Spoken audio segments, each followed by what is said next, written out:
sa speech mo na two queens sharing a crown. Is it true that you two queens are feuding? Oh, don't be ridiculous. Queens don't fight. They share the crown with other queens.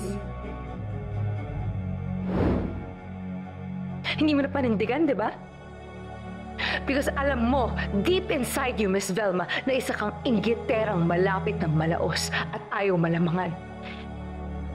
Hashtag, insecure ang old frog. Dahil sa campaign ko, kaya tumaas yung sales ng Velma Beauty, remember? Hindi mo makita ang reality na ako pa rin ang mukha at boses ng Velma Beauty.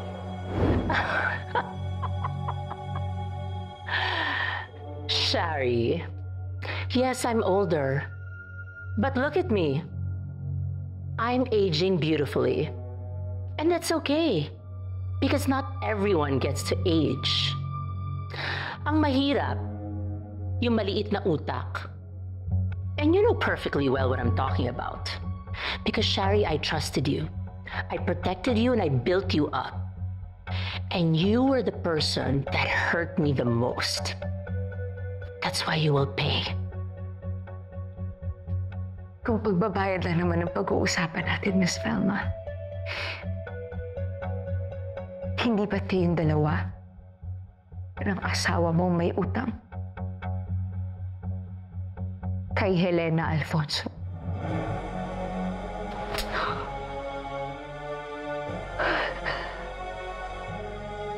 Don't even go there.